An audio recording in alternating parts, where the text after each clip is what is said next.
This is 9 News. Good morning and welcome. I'm Elizabeth Bryan. A pilot has survived a dramatic landing in Sydney overnight, forced to touch down at Bankstown Airport. The light plane was carrying mixed freight and suffered issues with its landing gear. It eventually landed safely on its belly after circling the area for some time. The pilot managed to evacuate himself.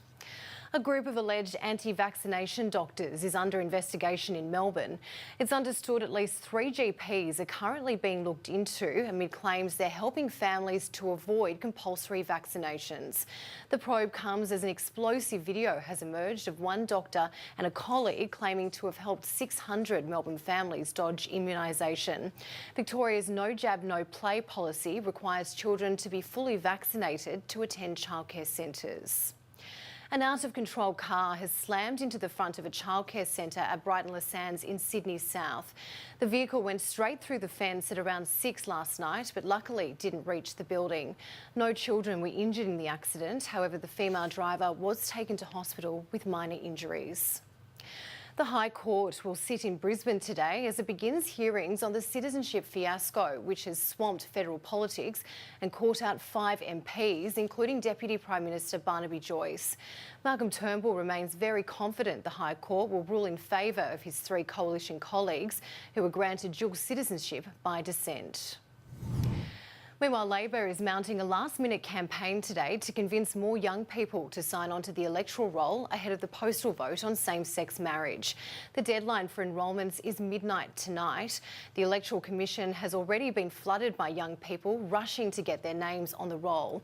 More than 50,000 signing up since the vote was announced. Many celebrities are voicing their opinions on social media. Chris Hemsworth writing, "Dear open-minded, free-speaking, laid-back, life-loving Aussies. Marriage is about love and commitment, and in a country based on equal citizenship, it should be available to everyone." 2 truck drivers have spoken exclusively to 9 News about how a split-second decision saved their lives during a shocking crash. Incredible dashcam footage captured the moment the 2 semi-trailers collided head-on in South Australia. Both travelling at more than 100 kilometres an hour, this is the shocking moment the 2 semi-trailers collided. The frightening impact recorded by a dash cam in one of the semis, which hit head-on at 2:30 this morning on the Dukes Highway near Carnarvon. The result was devastating, but remarkably, both drivers lived to tell the tale, speaking exclusively to 9 News. Both of us were very, very lucky to be still here. It was either both of us alive or both of us dead. In the moments after the high-speed impact, tanker driver Brendan Arrell had to fight for his life. Next thing, the truck went over on its side. Still couldn't see anything. Arm was dragging on the ground.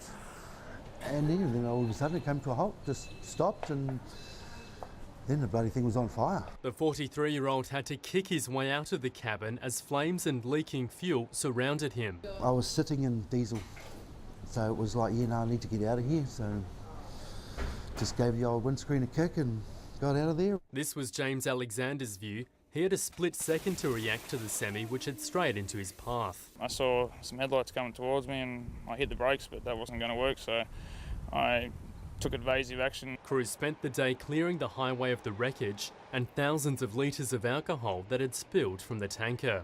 Both drivers thankful to be alive. Very scary. Just want to get back on the road. Tom Angley, 9 News. There's intense debate in Logan this morning after the southeast Queensland city was named as the second and largest site of the government's drug testing trial for welfare recipients.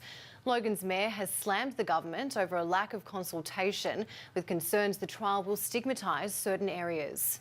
So I say to the Minister, if he wants to roll out this program in our city, do it with us. We'll collaborate, we'll help them succeed. But don't just blindside the last minute and dump this on our city. Sydney's Canterbury Bankstown area was named the nation's first welfare drug testing hotspot. A woman who dressed in a burka and allegedly robbed a Subway store in Melbourne alongside her boyfriend is preparing to face court. The pair is accused of holding up the Croydon shop, the woman's choice of clothing thought to be inspired by Pauline Hanson's burka stunt in Parliament. They've also been charged with robbing 3 other businesses, including using scarves to cover their faces. The 38-year-old man will appear in court tomorrow. In a defiant demonstration, supporters of 4 men accused of plotting a terror attack in the heart of Melbourne have refused to stand in court. The accused, who are aged in their 20s, faced a committal hearing over the alleged attack at Federation Square on Christmas Day last year. The court heard the men followed bomb-making instructions from an Al-Qaeda magazine. 2 pleaded not guilty and have been committed to stand trial. Australian fugitive Sean Davidson has broken his silence, speaking to News Corp just 2 months after tunnelling his way out of Bali's Korobican jail. The 33-year-old says he fled the prison with just 10 weeks left of his sentence because he had no faith in the Australian justice system that it would fairly deal with his case back home. He's refusing to confirm his current location but says he is no longer in Indonesia. The escapee recently put up a poster of the Shawshank Redemption movie on social media with his face next to Morgan Freeman's. Colourful Sydney identity Salim Maharaja has this morning touched down in Los Angeles despite facing multiple criminal charges back home. It's understood the former Deputy Mayor of Auburn is in the US to watch the world's richest fight, Mayweather versus McGregor, this Sunday. Mr Maharaja had to convince a magistrate to return his passport, allowing him to travel. Our US Bureau Chief Robert Penfold was... Do you think your creditors will be upset about... All creditors have been paid in full. What can you tell us? All creditors have been paid in full. Are you going to the fight while you're here? Well, I can't talk about leisure. I'm here for business. Chat soon. It's understood Mr Maharaja's bail was relaxed on Monday after being ordered to hand over $50,000 and agreeing to return home on September 4. Less than 24 hours after his presence sparked protests and wild clashes on the streets of Phoenix, US President Donald Trump was back on centre stage with an important message for the American people. 9 US correspondent Lizzie Pearl has the details. Lizzie, what did Mr Trump have to say? Yeah, good morning to you, Lizzie. Well, it was a very different Donald Trump that we've just seen in the last half hour or so in Reno, Nevada, addressing a group of veterans to the one we saw here in Phoenix last night. He addressed thousands of his supporters in a campaign-style rally where it was quite a fiery and divisive speech. He slammed the Democrats, he slammed the media, he also slammed members of his own party. But today, amid heightened racial tensions here in the United States, the president is calling for unity, saying that no division is too deep to heal. Let's take a listen. It is time to heal the wounds that divide us and to seek a new unity based on the common values that unite us. We are one people with one home and one great flag. We are not defined by the color of our skin and by the love that fills our hearts. Now, last night, riot police were out in force here on the streets of Phoenix, firing tear gas canisters and pepper spray into swarms of anti-Trump protesters. There'd been thousands of protesters here all day, rallying against the president as thousands of his supporters were inside listening to what he had to say. Police were desperate to keep the two groups away from each other. It did take a number of hours to bring under control, but calm was last night. Lizzie. Lizzie Pearl in the US, thanks for the update. Well, for the first time, Hillary Clinton has opened up about sharing a stage with Donald Trump. In an excerpt from her upcoming book, she describes how the now president, quote, made her skin crawl when he hovered over her during a debate last year. Debate, and Donald Trump was looming behind me. 2 days before, the world heard him brag about groping women. Now we were on a small stage, and no matter where I walked, he followed me closely, staring at me, making faces. It was incredibly uncomfortable. He was literally breathing down my neck. My skin crawled. Ms Clinton is promising her new book, titled What Happened, will bring readers behind the curtain of her losing presidential bid. Cars have floated down the street as a powerful typhoon barreled into China. There were scenes of widespread devastation as strong winds, powerful waves and heavy rains wreaked havoc, first in Hong Kong and then on mainland China. At least 3 people were killed in Macau. Newly released photos out of North Korea have many experts worried. The images show Kim Jong-un spruiking new rockets and more advanced technology than we've seen before. They also show the rogue nation in possession of a previously unseen type of projectile. Tempers flared and sparks flew during a dangerous road rage incident in California. It all started when a man jumped on the back of a tow truck as it sped away with his car. Determined to get his repossessed vehicle back, the man smashed the back of the truck's window with a crowbar. Police had plenty to say to the men when they both eventually arrived on the scene. Australia's First Minister for Family Violence Prevention, Fiona Richardson, has lost her battle with cancer, aged just 50. The member for Northcote in Victoria passed away yesterday, one day after resigning from Parliament, having been diagnosed with multiple tumours. The mother of two was known as a relentless supporter of women and advocate for tackling domestic violence. Victorian Premier Daniel Andrews says Ms Richardson was a person of conviction, of character, of extraordinary composure. Well, taking a look at the weather now, and around the country on this Thursday morning, showers and a possible storm in Brisbane, 26 degrees, rain forecast for Sydney, 17, partly cloudy in Canberra, a possible afternoon shower in Melbourne, 14, mostly fine in Hobart, 13 degrees, a top of 16 with some showers in Adelaide, fine in Perth and Darwin. Well, still coming up this morning, the high-flying wife of a US politician fires back after she was slammed online for her luxurious lifestyle and for making fun of the poor. Plus, a defiant Prince William reveals how he managed to get through his mother's untimely death. And the television presenter interrupted on air by a toddler who gatecrashed his live broadcast. Your weddings have been booked on the same day. I'm sorry, what? Let's take a look at the front pages. First to Brisbane, and the Courier Mail headline reads, Underbelly Ipswich. Detectives turned their attention to embattled former Ipswich Mayor Paul Pusasali after he dined with a man linked to notorious underworld figures. In Sydney, the Telegraph is leading with Aussie Taliban PC activists threatening to tear down Sydney monuments to founding fathers such as James Cook have been likened to the worst extremists of rewriting history. And just a reminder of our top stories this morning. A pilot has survived a dramatic landing in Sydney overnight, forced to touch down at Bankstown Airport, the light plane landing on its belly. A group of alleged anti-vaccination doctors is under investigation in Melbourne over claims they're helping families to avoid compulsory immunisations. And the High Court will sit in Brisbane today as it begins hearings on the citizenship fiasco, which has swamped federal politics and caught out 5 MPs, including the Deputy Prime Minister Barnaby Joyce. A war on social media has prompted the wife of the US Treasury Secretary to issue an apology. It all started when she posted a photo tagging the luxury clothing brand she was wearing while standing in front of a government plane. This morning, former actress Louise Linton says she is sorry after she stepped off this government jet and into controversy with this Instagram post. Windswept and carrying a luxury handbag, Linton detailed her head-to-toe designer duds, writing Tom Ford Sonny's Hermes scarf, Valentino. While celebrity fashion reports on social media aren't unusual, what is? That's a military plane, and Linton had just returned from an official trip to Kentucky with her husband, Treasury Secretary Steve Mnuchin. The post sparked a backlash as fierce as Linton's fashion. Glad we could pay for your little getaway. #deplorable, wrote Jenny Miller.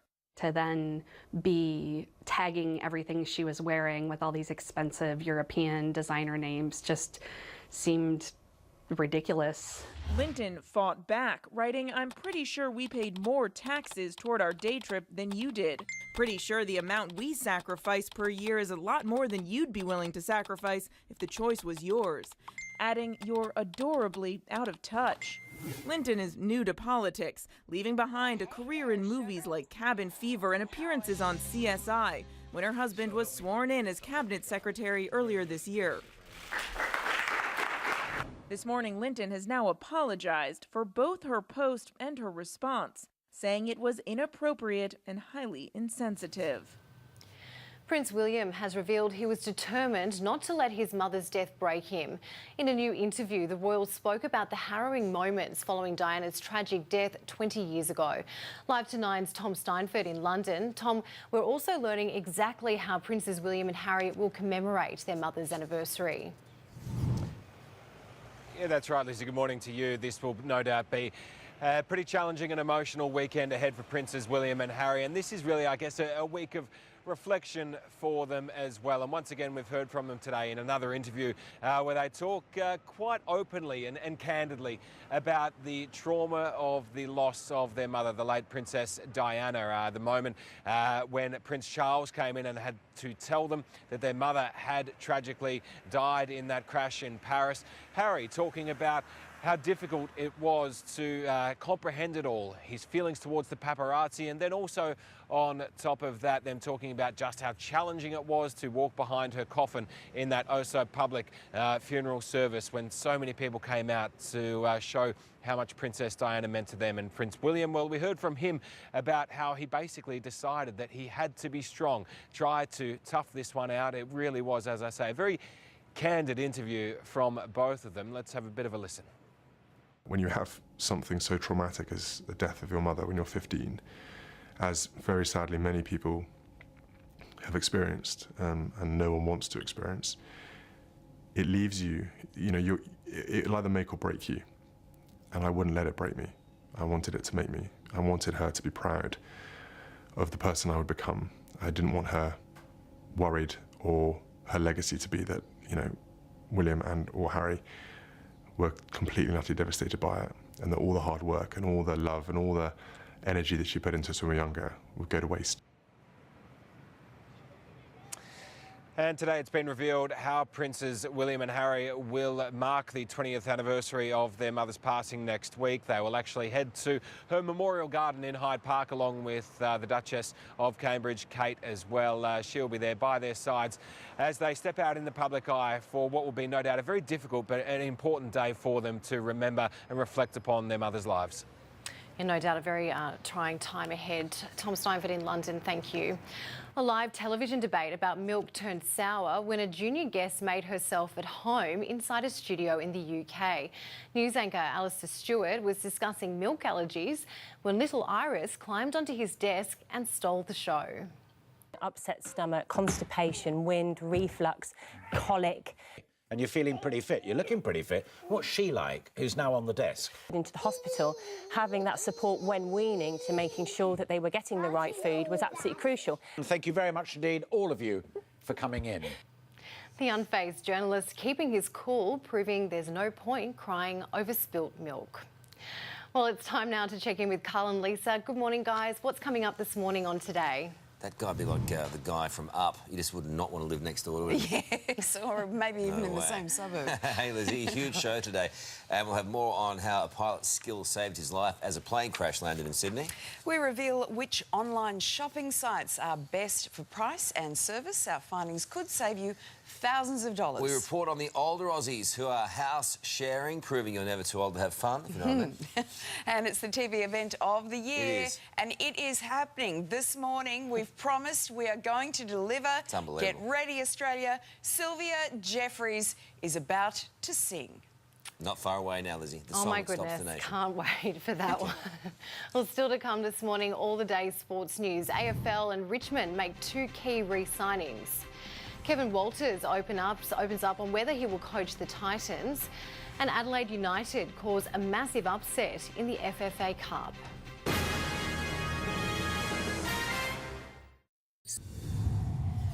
To AFL, and the Demons co-captain Jack Viney is racing the clock to be fit before finals. The star midfielder will unlikely play in the last round of the regular season as he struggles to overcome a foot injury.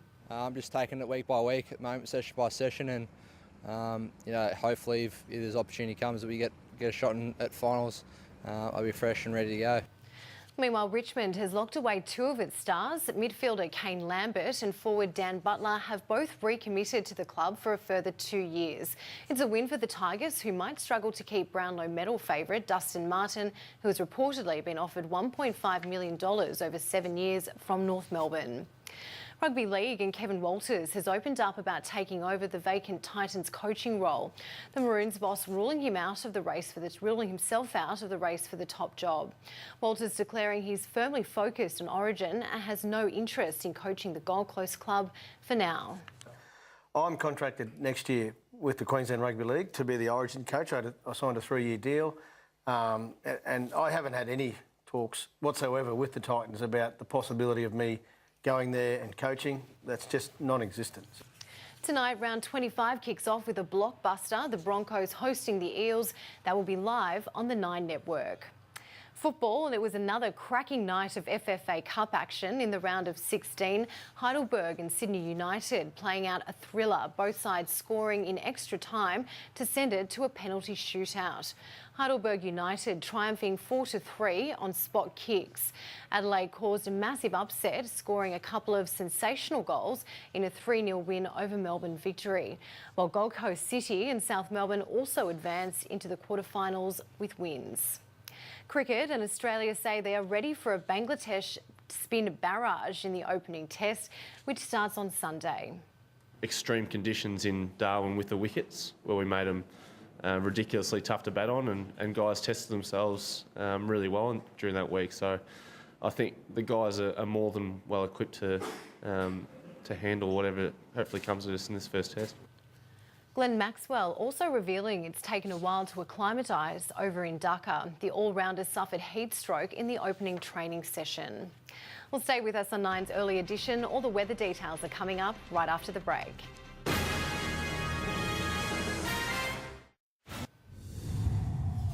Taking a look at the weather around the country on this Thursday morning. Showers and a possible storm in Brisbane, 26 degrees. Rain forecast for Sydney, 17. Partly cloudy in Canberra. A possible afternoon shower in Melbourne, 14.